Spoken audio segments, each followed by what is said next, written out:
Welcome. I'm Jan Quinlan, Vice President of Action, League of Women Voters of Appleton. And I'd like to welcome everyone to our second Fox Cities Legislative Town Hall. Our purpose in holding these events is to give Fox Cities residents an opportunity to meet regularly with their elected representatives, to ask questions and exchange ideas. Before we begin, let's pause for a moment for a land acknowledgement.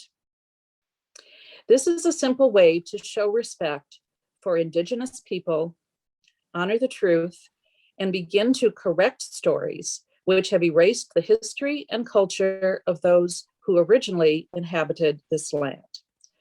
Currently, there are 11 federally recognized American sovereign nations in Wisconsin, and also the brother town, which is not yet federally recognized.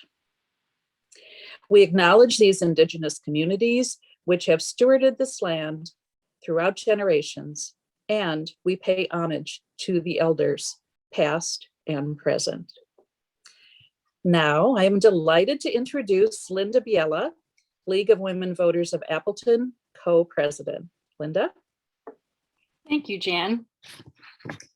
As a nonpartisan organization dedicated to empowering voters and defending democracy, we believe that public town halls and listening sessions play a vital role in helping citizens understand their representatives' positions and priorities and share their views with their elected officials.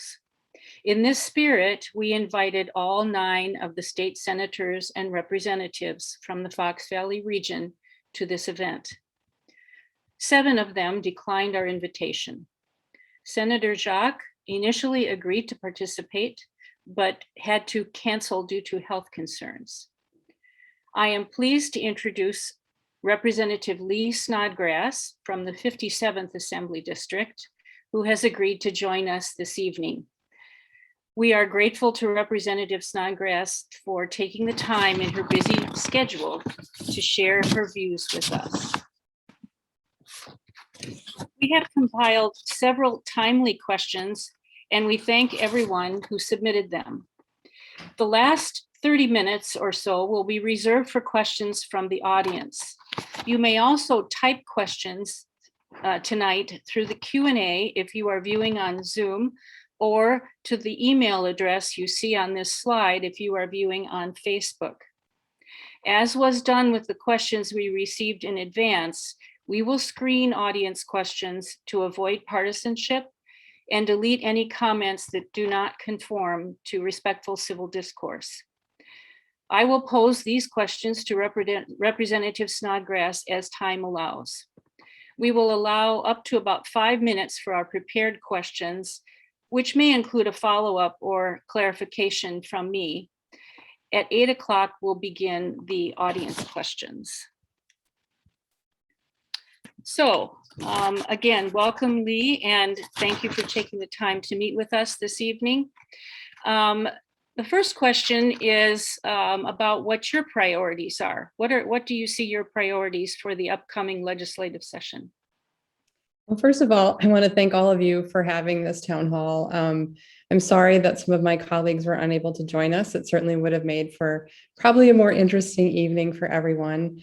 And I'm sure that I join all of you in wishing Senator Jacques a continued recovery from his COVID illness. My legislative priorities are pretty simple. When I was elected, one of the first things that I wanted to do was to make sure that I was making Wisconsin a better place for the average Wisconsinite, strengthening schools, making sure that we were addressing some of the problems that we are seeing. The workforce shortage, which is linked to childcare and affordable housing and transportation. I wanted to make sure that I was doing things that would improve our environment. And I've been able to introduce some legislation that does just that. And I also, to be honest with you, wanted to figure out what I was doing. You know, this is a job that nobody trains you for and prepares you for, and it's a very short term. So in the last 10 months, I feel like I finally have my feet solidly under me. I'm figuring out what to do. Our office has been able to serve the people of the 57th with unemployment insurance issues. with issues that they're having, connecting to their local municipality. And I continue to hope to be that resource for people in the 57th.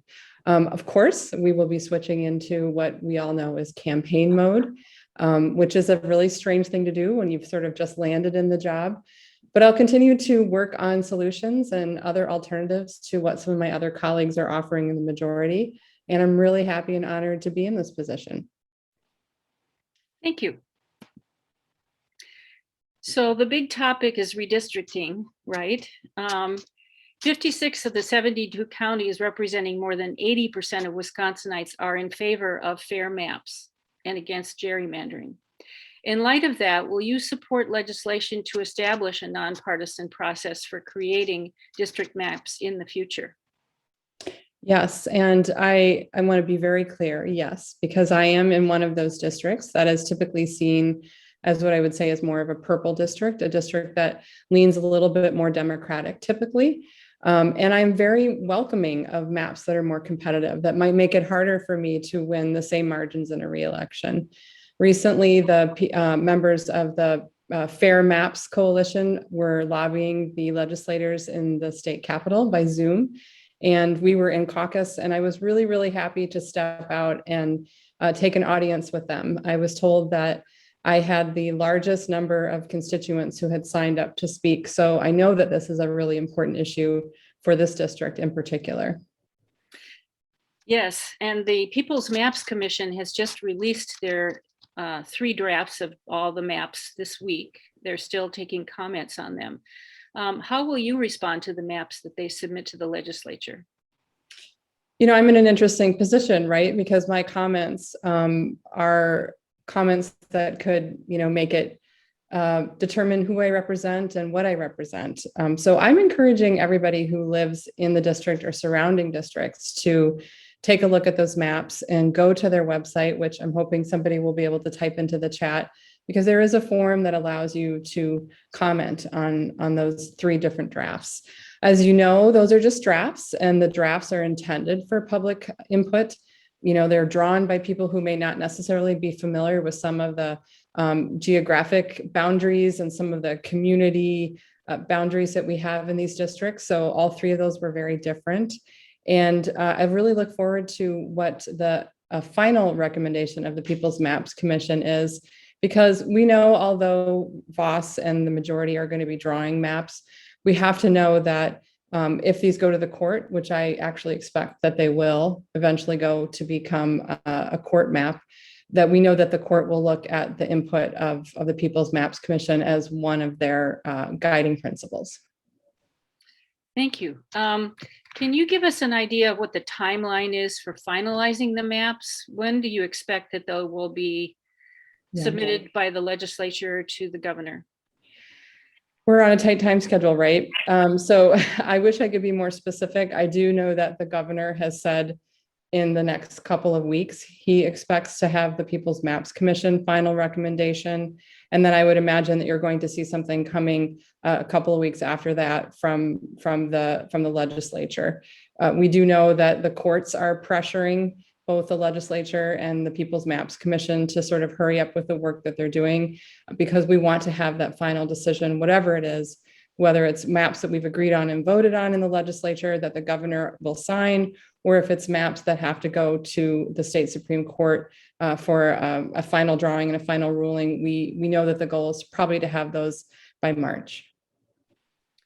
Okay, thank you. Let's talk a little bit about the state budget. School districts around Wisconsin have expressed alarm at the amount of support for K-12 schools, particularly in the second year of the biennial budget. Do you share that concern? And if so, what can the legislature do to address this potential problem? I do share that concern. And I'm going to be perfectly frank with you. The budget vote was a very difficult vote for me. Because this budget was different than, say, the Walker budget. The Walker budget had added in a lot of harmful things. This budget, for lack of a better word, the Republican or the Voss budget, really was a budget that depleted a good budget of good things. So while there wasn't anything in there that was put in as an intentional harm, what was left out really would cause a lot of harm, especially to the public education community. And as somebody who, when I was campaigning, really ran on strong public schools and public school funding, although there were good things in the budget that I did support, we don't have the ability to sort of line item as legislators and pick and choose which parts of the budget we say we support and which parts of the budget we don't. And so I rejected the budget with my no vote overall, though I did support tax breaks and things like that. And my no vote was primarily because of how it so depleted public education. What the GOP put forward was not even 10% of what Evers had put forward for school funding. We know that they caged some of that funding as property tax relief, which really does not go into the classrooms at all, does not provide any workable dollars for those teachers and for those schools. And we also know that special education, which we heard time and time again, frankly, from both sides of the aisle, was chronically underfunded. Governor Evers' budget would have taken that back up to 50% in the second year. The Republican budget only funds special education. I think it moved it from like 28% to 30%. So really just woefully underfunded in terms of special education funding. What I'm hopeful about and what I was confident in with my no vote is that the legislature has to do our job with the trust that Governor Evers and his administration would do their job. I support the fact that he passed the budget he needed to in order for us to keep those federal relief dollars coming into our state. But I also knew he'd be able to do things with his line item veto and with some of his executive authority. And he did set aside additional funding in GPR that can definitely be used for legislation to fund schools. Now, unfortunately, you guys all know how partisan everything is in Madison. And although the governor called for a special session on education funding, my colleagues on the other side gavelled in and out, and we're not willing to address that. I'd like to tell you that that's going to get better now that we are back in session. But again, as we inch even closer to campaign and election time, I think that becomes more and more of a pipe dream. So we have to keep fighting and we can't let up, and we have to make sure that we do our part with our voices and contacting our legislators to continue to push for that funding. Okay, thank you. So you did sort of outline what you thought were the strengths and weaknesses of the budget. So I think we'll go on to the next question because I want to get into some other topics. How can we ensure that the federal money allocated to Wisconsin through the American Rescue Plan can be used to help those who have been the most harmed, the most vulnerable by the COVID-19 pandemic? Yeah, I'm really glad you sent this question ahead of time because some of this I don't have memorized, but I do want to point out for those of you who maybe haven't been paying attention, some of the things that the governor has done. So I hope you'll permit me to read from a document that I have in front of me, just that I put together today. So just so you guys know that the governor did put a lot of money of the ARPA funding into recovery, $100 million investing in the economic recovery. 50 million of that is in the Wisconsin Tomorrow Main Street Bounce Back grants, which encourages business owners to move to vacant storefronts downtown and other commercial corridors. The program also provides for grants for new and existing businesses. And then there's also his announcement of his $100 million investment in broadband expansion, $100 million for tourism. I sit on the tourism committee, $130 million for workforce solutions, and $200 million in a neighborhood investment fund. I have been working with municipal leaders, Mayor Merkus in Menasha, about getting funding for that for the Jefferson Park pool. There's also 50 million in the healthcare infrastructure capital investment grant, which helps neighbors recover from the pandemic. And it does address the equity gap in our state with housing projects and childcare solutions and increasing healthcare to some underserved communities. And then I want you guys to make sure you know that both Winnebago and Outagamie County are voting on their, or have voted on their allocation of additional ARPA funds. I know that for Outagamie County, the total that they're receiving is $13,445,000, which is 37% of the county's total allocation.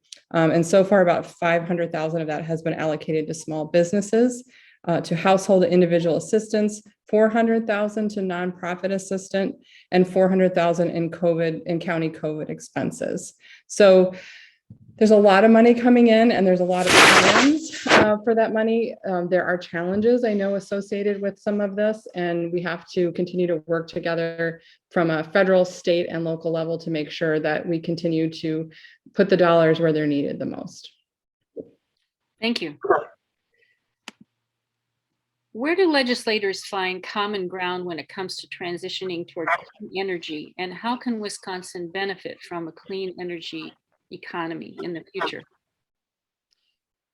This is really, I have found in state government that while we all proclaim to care about climate emergencies and climate change, it's only when we talk about it in terms of economic dollars that I can sometimes get some of my other colleagues to pay attention to the urgency of this. There is actually some bipartisan legislation that is coming through at least for co-sponsorship. Not any of these have had a hearing yet. I know Senator Coles, I was at a hearing about a bill that would have had reduced coal tar emissions for driveway sealants. That has not gone any further. Senator Chris Larson and I introduced a bill which would remove the extra fee for hybrid and electric vehicles. I know a lot of people are unhappy about that. The bill offered a solution to recoup that money by weight of the vehicle, since frankly, it is the heavier vehicles that are damaging the roads, and we shouldn't penalize people who choose more environmentally friendly transportation options.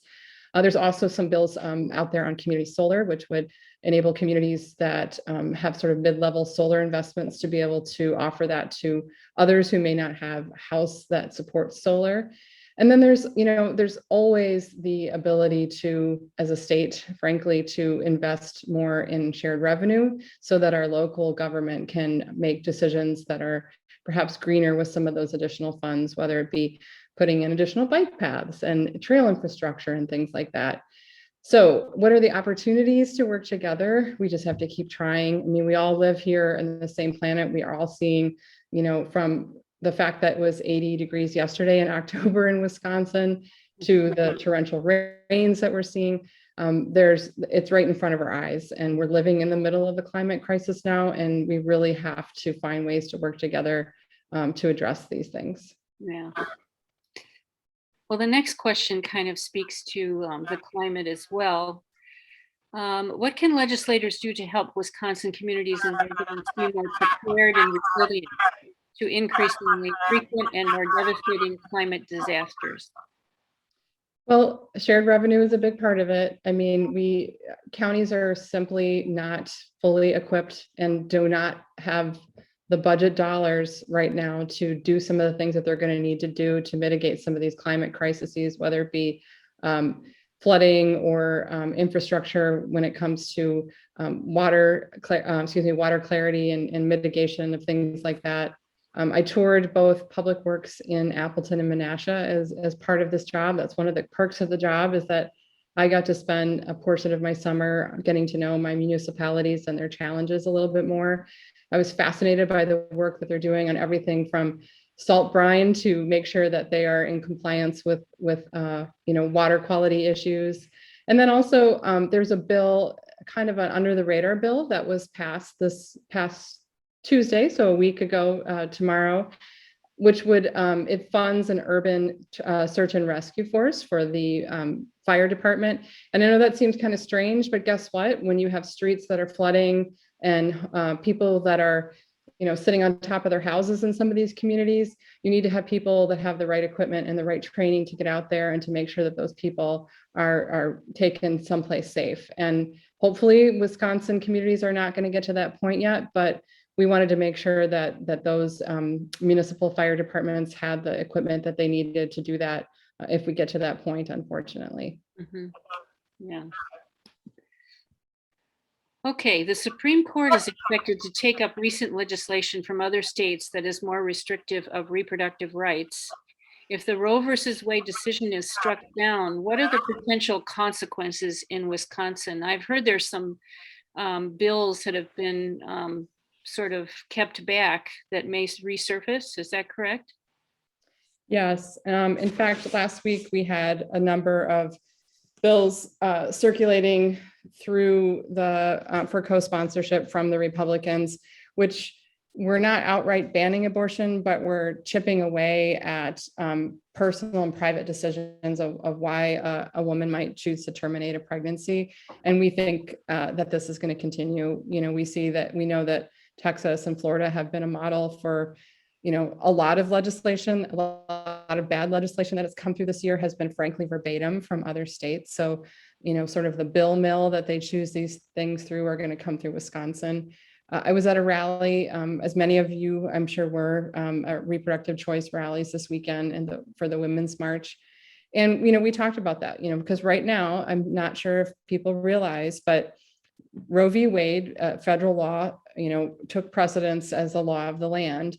And many states, including Wisconsin, currently have state statutes, laws on the books that would criminalize abortion for any reason at any time. So, you know, it wouldn't happen right away. We're not a trigger state where that wouldn't necessarily happen right away. There would probably be some things held up in court, but we would like to remove that.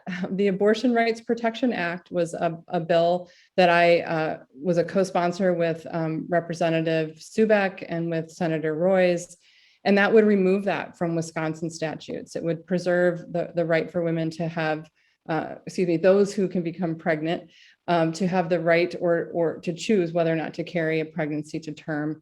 And in my perspective, the ability to control your own body, your own healthcare decisions is humane. And these bills are dehumanizing and treat women as though they are something else. And these decisions are personal and private. And each person who can become pregnant should be able to make those decisions for themselves without the government interfering. Thank you. This is going to be a hot topic, I'm sure, going forward. If Congress passes the bipartisan hard infrastructure bill, which we still don't know yet, how could these funds be used to complement what the state budget has included? I know there was quite a bit of money included in the state budget for infrastructure this time. You know, it's not that I'm not answering this question. Again, I'll go back to shared revenue because a lot of this is really costs at a municipal level. But I want to talk about something that is very related to infrastructure that didn't strike me as quite the crisis it was until I met with some of these public works directors. And that is the fact that we have a tremendous workforce shortage. And both of them told me that they have current projects that they do not have enough contractors to bid on. And they don't have enough contractors to bid on some of this infrastructure related work because those contractors don't have an ample workforce. So that takes me to what are the solutions? And I'm not trying to change your topic here, but I think it is very related. And what are the solutions? Why do we have a declining workforce? Obviously, we have an aging workforce. We have things like that we, you know, saw coming 10 years ago, frankly. But we also have some commonalities in what all of these businesses and municipal leaders have told me. And those three things are childcare, access to affordable childcare around the clock, affordable housing so that people who take these jobs can live in their community where they work, and affordable access to transportation, making sure that we have transportation that takes people to and fro some of these jobs that may not end in typical times when the buses are running. So I honestly think that the federal infrastructure bill, including some of these things, is spot on because infrastructure does include things like broadband expansion. It does include things like housing. It does include things like childcare. And we as a community as a whole need to realize that this is as important as finding the contractor that can, you know, lay the railroad track or can repair the road or can, you know, build the tunnel under the Fox River or whatever it may be. And I also apologize. I have a cat who's decided to join the call and she's playing with my blazer right now. Yeah, workforce development seems to be a problem across the board, everywhere you go right now. And yes, very every I would say without fail, each business I've mentioned, private, large, small, and in addition, people who are educating the next generation of workers have said, we would have more people in these programs getting these skills and if they had the ability to have childcare. And we don't have a childcare economy that allows for a lot of 2 hours here, 2 hours there for students who may be learning welding. Very true. Okay, our healthcare system has been under extraordinary stress during the pandemic. How could expansion of Medicaid, do you think, how that could help mitigate this crisis? Oh my gosh. So we've been fighting for this for how long now? I remember when I ran for office in 2018 that the Republicans didn't want to talk about the healthcare crisis. They didn't want to talk about the expansion of Medicaid and what that would do for the people of the state, covering people up to 138% of the poverty line. It's pretty obvious. We are in a situation now, 2018 was pre-COVID. And when COVID hit, my bottom line thing was, maybe this is going to be the thing. Maybe the silver lining of this terrible, terrible thing is that people will finally pay attention to the healthcare crisis that we have. Because as long as we have healthcare that is linked to employment, we are always going to have problems with insecurity, healthcare insecurity, and access. And most people didn't care about that until in the middle of COVID. Companies were temporarily closing, or they were reducing their workforce, or they were shifting the way they did business. And suddenly people who never thought about having healthcare were worried about it because it was tied to their job. So the good thing is that conversation is more relevant than ever. The bad news is that we literally had President Biden dangle a huge carrot to the states like Wisconsin, which had not fully expanded Medicaid, and Robin Vos absolutely thumbed his nose at it, refused. And I don't understand. It makes financial sense. It makes human sense. Frankly, it makes moral sense why we are not expanding this so that more people can be covered. It helps hospitals. It would help them with their reimbursement rate. Hospitals are suffering terribly because of the fact that they don't have the room for, or people don't safely feel that they can do elective or non-emergent procedures now. Obviously, it helps families. It helps people of Wisconsin get coverage. And frankly, it helps everybody because we're not, footing the bill for uncovered medical expenses that our neighbors may have.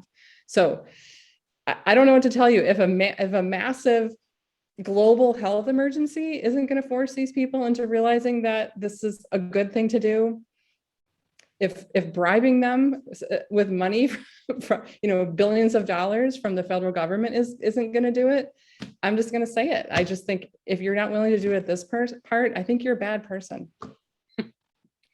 Well, have you talked to healthcare professionals in this area and people that are in charge of the big health systems in this area? That's a huge part of our economy. What are they saying to you? I have, and that's what they're saying is, in fact, tomorrow morning, I will be joining Kathy Evers, the First Lady at Catalpa.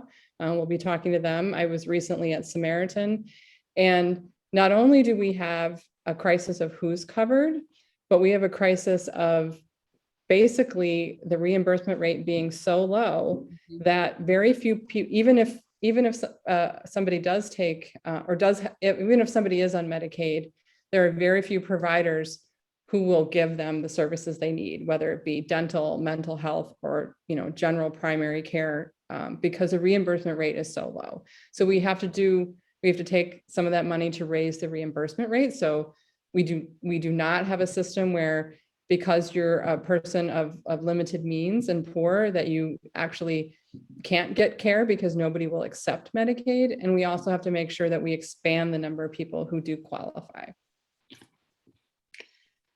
Okay.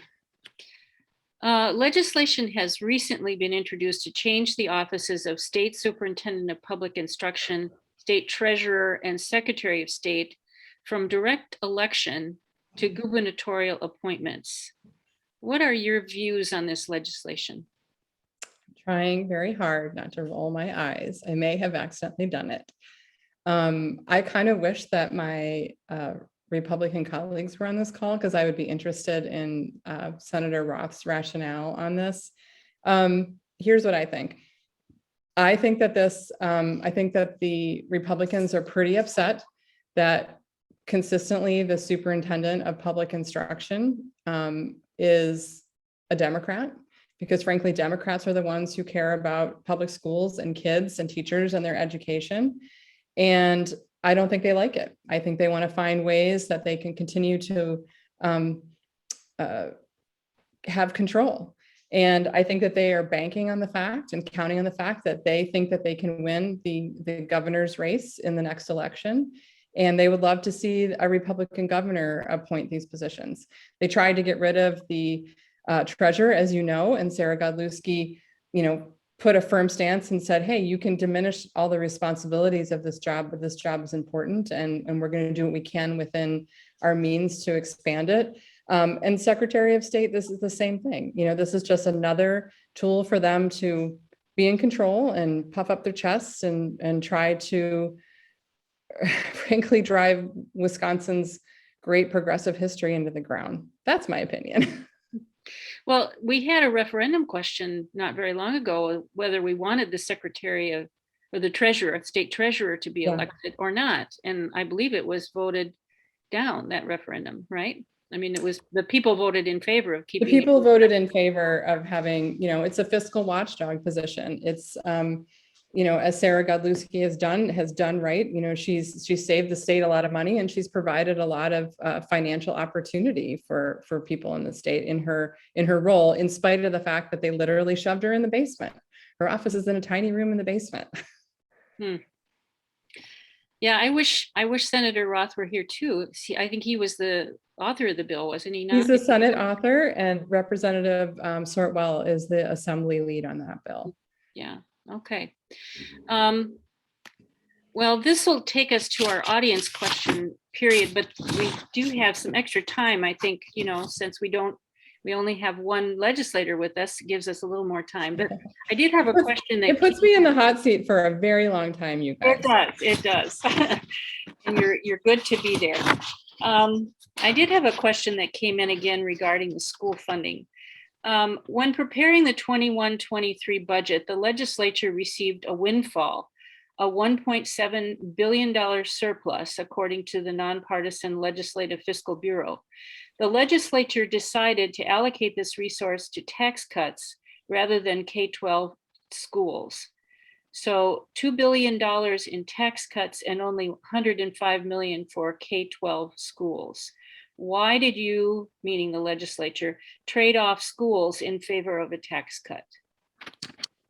I hope that question was from Carol Lenz. She contacts my office frequently on this issue, and I share her frustration. Why did they do it? I think we all know why.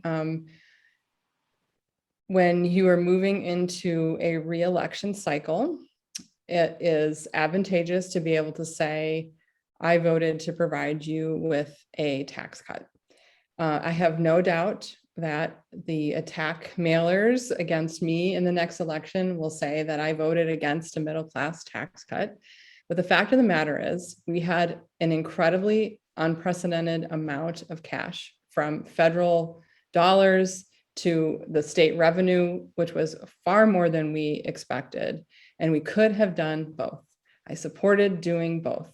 We can have tax cuts that provide some relief for families, and newsflash, we can fully fund our schools. We can provide that reimbursement for special education. We can make sure that our per pupil spending is greater. We can make sure that teachers and students have what they need to safely be in school in person and to get a strong education without everybody being exhausted, on top of each other, and constantly stressed about whether or not they're going to be able to frankly staff that school with enough teachers. Because newsflash again, not a lot of people want to go into this profession in Wisconsin now because of what we have done to public schools and how we treat our educators.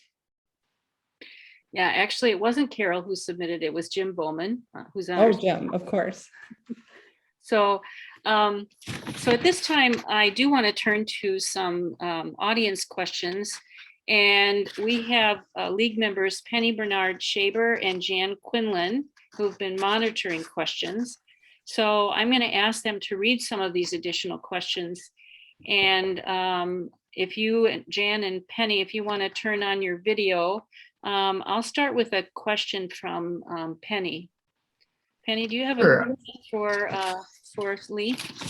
I do. I have 3 people that have asked about legalizing marijuana. I have Dawn, Seth, and Roy, who both would like to know what the chances are of legalizing marijuana, with Dawn saying that right now, currently, as many people use marijuana as probably would use it if it were legalized in Wisconsin. I can't say that I think you're far off there. Well, I will say this. At the time, it was Representative Agard, who's now Senator Agard. It was 8 years ago that she first introduced cannabis legalization legislation in Wisconsin. And if you think about where we are in referendum and general public opinion 8 years ago into now, we are worlds away. So as frustrating as it is, things in government take way longer than we would all like. It's particularly like molasses on issues like this, which have traditionally been, I would say a little bit as many culture issues as much as anything else. I do think that we have the opportunity more than ever to pass it. There are certainly Republicans who I know behind the scenes have told me they support it. And frankly, it's going to be reducing the majority of the Republicans. I'm not sure that we'll be able to get a Democratic majority this next election, but if we can gain more and more seats, the Republican resistance has a little bit less power and a little bit less ability to sort of strong arm their caucus who would like to support this. Although she didn't show up today, I will tell you that Rachel Cabral Guevara, she and I invited her to do a legislative town hall with me. So I called it a bipartisan budget town hall. I intentionally did that because she and I are both in an echo chamber, mostly usually talking to our own supporters. And I thought it was important for us to come together and to hear from our, Fox Valley constituents together. And at that town hall, which was in person, she did say that she supported legalization of marijuana. So there are Republicans who support it. I would say that their leadership is making it difficult for them to be able to work with us and move that forward, but not impossible. So keep pressuring. Hey, Jan, do you have a question? Yes, I have 2 questions. The first one is from Marcia. Assembly Bill 411 was passed by the Wisconsin Assembly on September 28th, 2021. According to the bill's author, school districts are at risk of losing 10% of state funding if concepts such as equity, equitable, anti-racism, multiculturalism, among others, are taught in public schools. Did you support this bill, and what effect do you think this will have on our public schools? I most certainly did not support this bill. And I spoke openly against this bill, not on the floor. We have a system of who speaks, and my colleagues who did speak did so eloquently. This bill is, again, part of the bill mill. It is a bill that has been replicated in states across the nation. This is really part of the Republican, sorry, there's a cat, I'm so sorry. Republican culture wars, really trying to fan the flames of their base as we go into an election season. First of all, there's a lot of confusion about the bill doesn't even mention critical race theory, but it's obviously trying to get at that as sort of the trigger. Critical race theory is a legal term. It's not even taught in schools.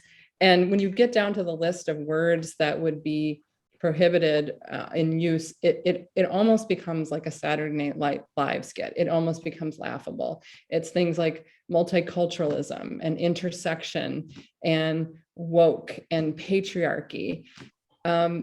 We have to realize that teaching history, teaching about systems of government and how throughout the reality of our country, we have marginalized, Black and brown and Indigenous people, and how some of our systems, redlining, things like that, have made it impossible from the get-go for BIPOC communities to be successful.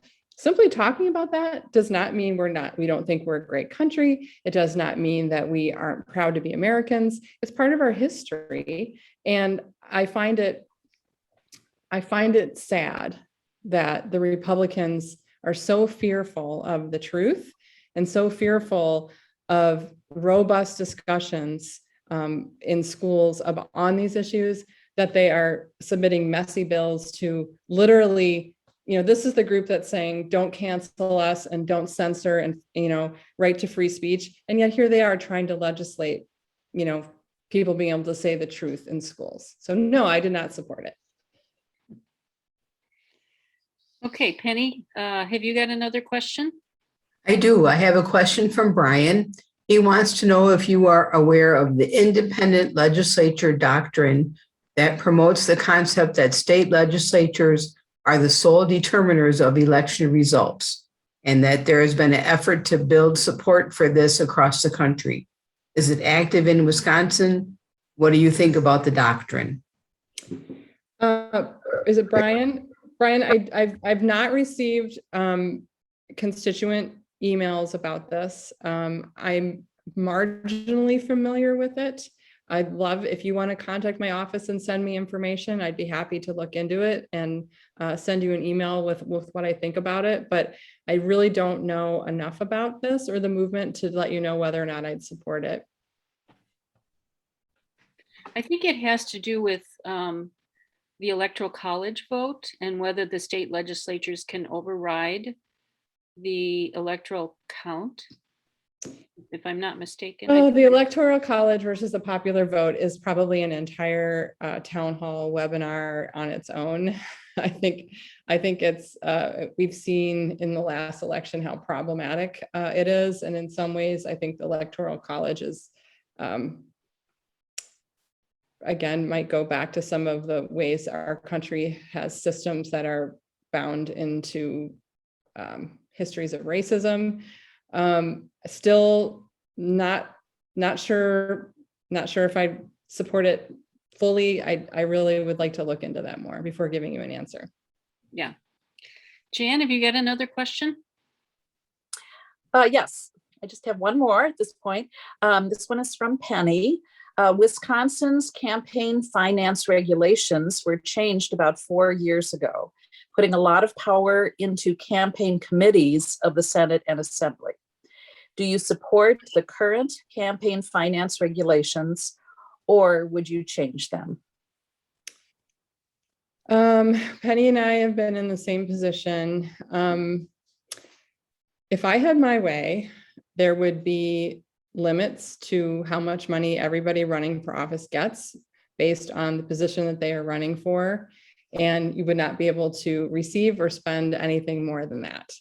I'd love to see a limit of like, this is what you get if you're running for governor. You don't have to ask for donations. This is what you get. And when you're done, you're done, all the way down to the state assembly. I hate that part of the job.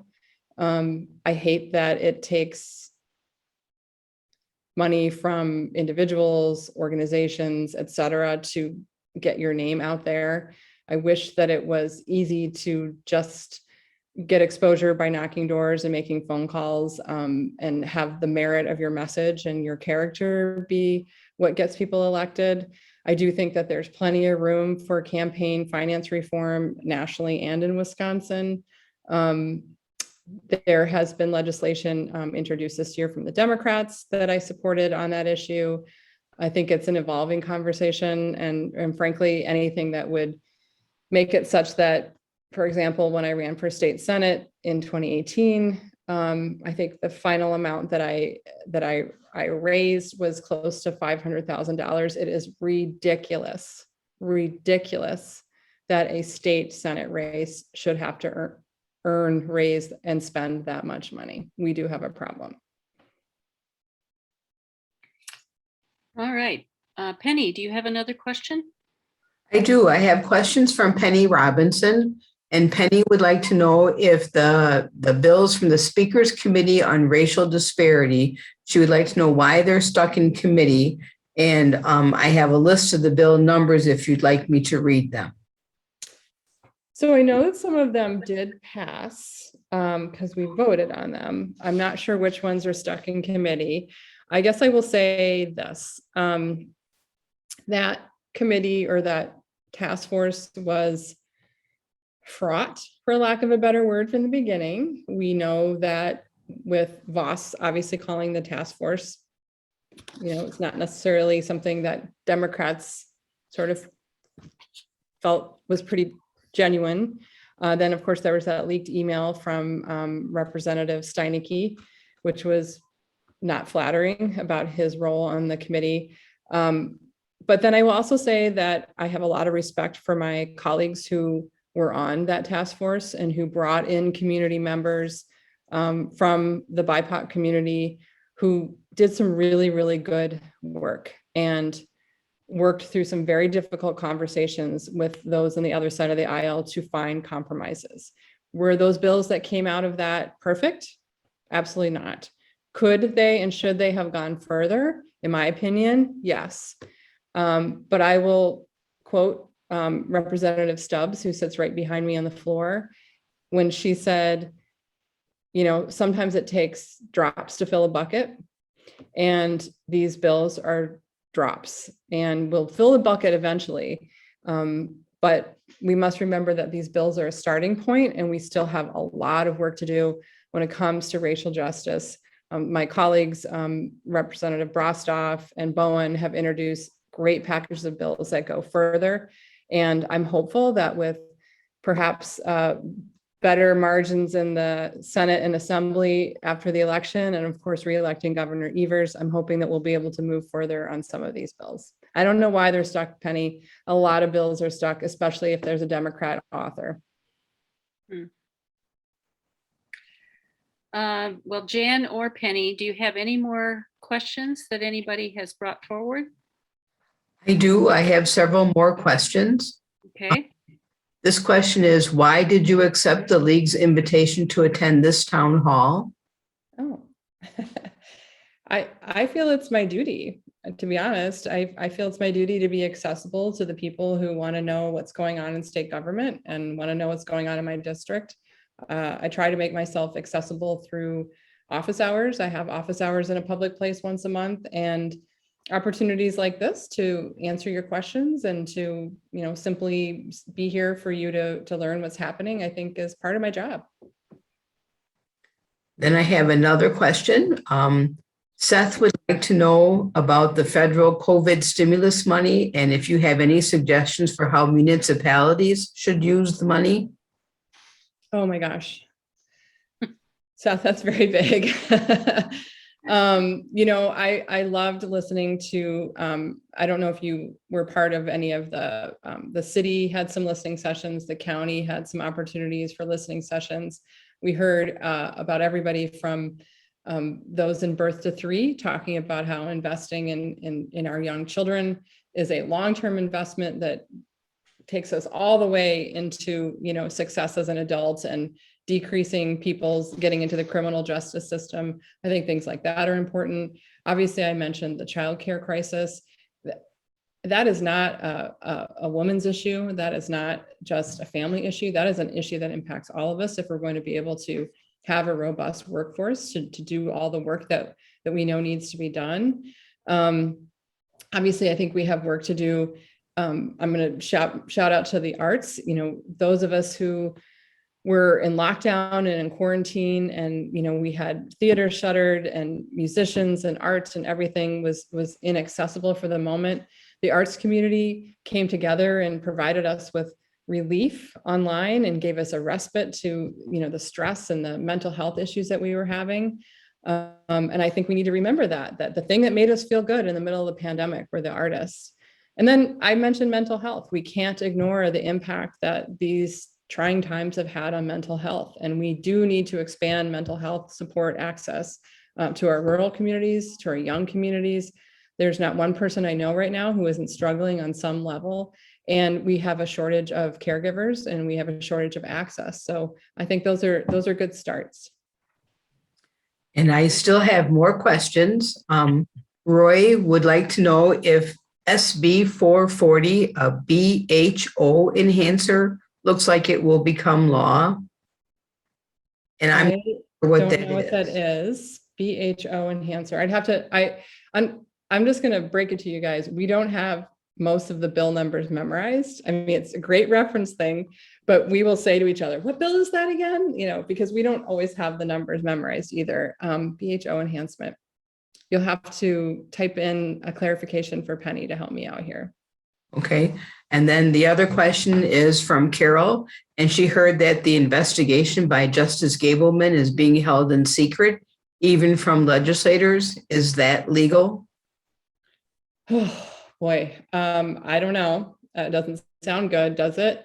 Obviously, that investigation is already radically wrong. I think you guys probably saw that for the first instance, everything went into everybody's spam. And the second request for information from the clerks, they sent a letter to the Milwaukee clerks referencing the Green Bay data. So I'm sorry to tell you, I think this is a clown car of people who are investigating this big lie. You guys know what happened in Arizona. Biden won again by a larger margin. And most of you are probably connected in some way in your municipality to municipal clerks, and you know how seriously they take their job and how hard they work. And if you've ever volunteered for an election, you know the checks and balances to make sure that elections are done, you know, fairly and that there is no voter fraud, et cetera. This is a waste of time. It's a waste of taxpayer dollars. I don't know if it's illegal, to be honest with you, but it's certainly not ethical. And it's certainly not necessary. And then I have one last question from Brian. It's a little bit longer, so I will read it to you. There are many people who identify as democracy supporters and understand that democracy is under attack with suppression and now subversion efforts to overthrow election results and feel they don't have a choice in their party of identity. These people are looking for a way to be loyal to their identities, to do their duty to vote, and are now disenchanted with their choices. What can we do as citizens to help those people to identify and vote for democracy? Well, that is a long question.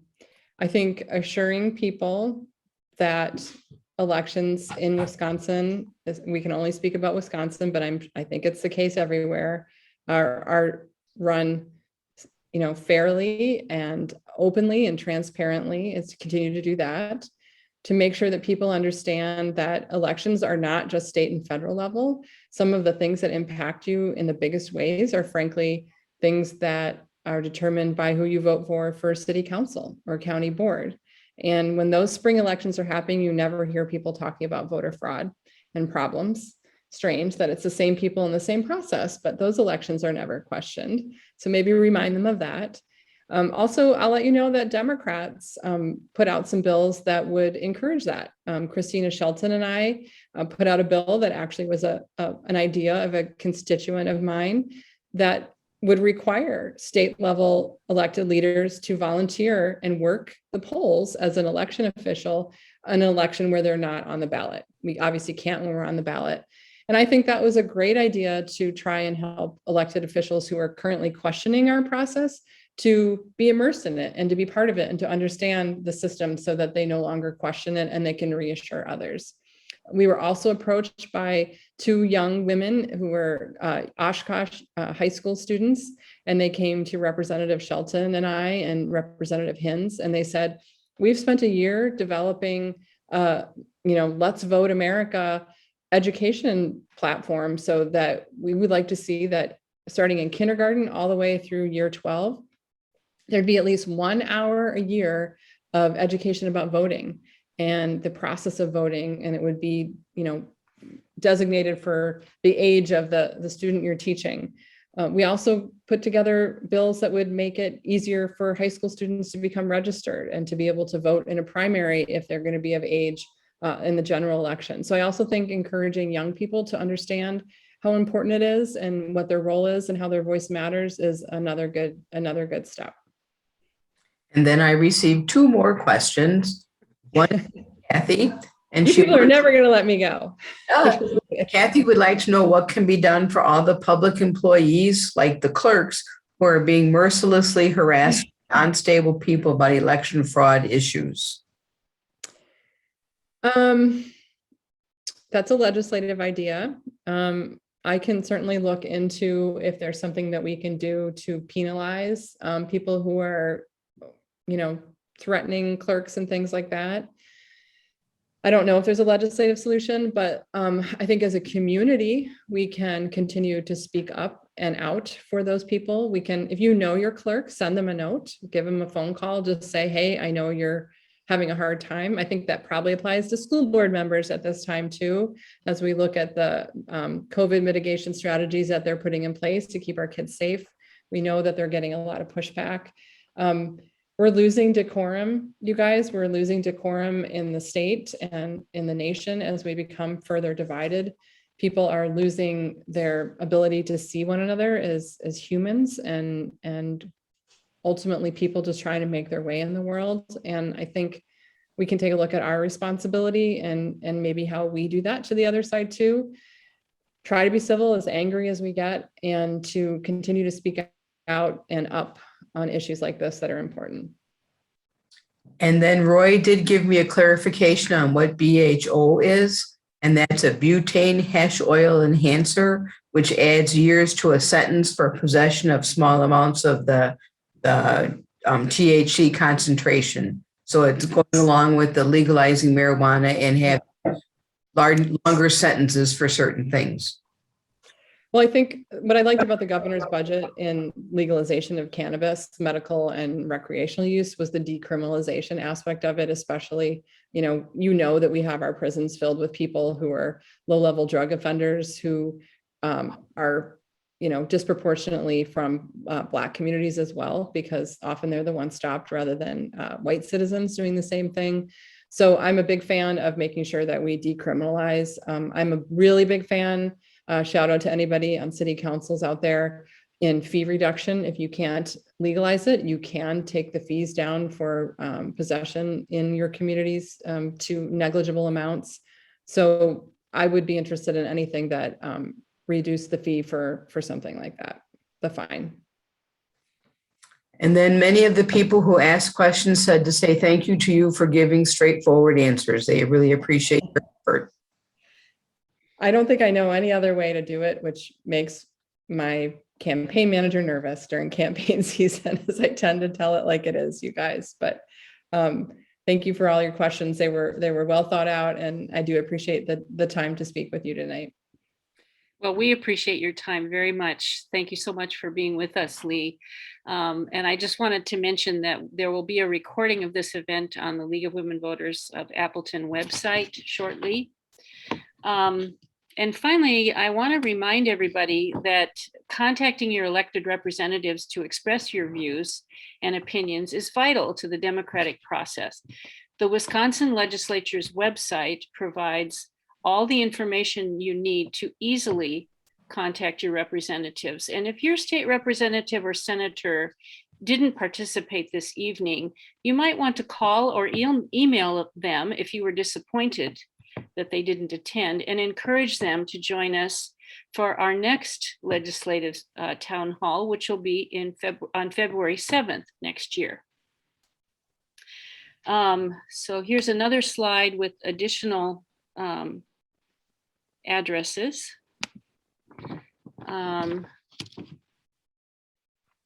And thanks to all of you in the audience for joining us this evening and for your thoughtful questions.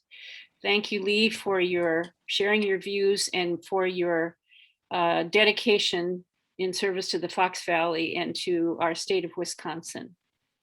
And also thanks to our tech support team who made this event widely accessible to our community. I would like to, whoops. I have one other announcement is that if people are interested in getting ending gerrymandering bumper stickers, the League of Women Voters does have those available. So check out the league's website for those. Thank you, Penny. And just one last mention of our upcoming events. November 15th, we plan to gather at Copper Rock, if it's safe, downtown for a presentation on local engagement by Nancy Jones. Our holiday brunch will be on Saturday, December 11th at a beautiful location, Bubolt's Nature Preserve. And as I mentioned before, we will have our next Fox Valley Legislative Town Hall, Monday, February 7th, again from 7 to 8:30 p.m. on Zoom. So thank you again for all of you for joining us, and especially to Representative Snodgrass. Good evening. Thank you for having me. Have a good night, everyone.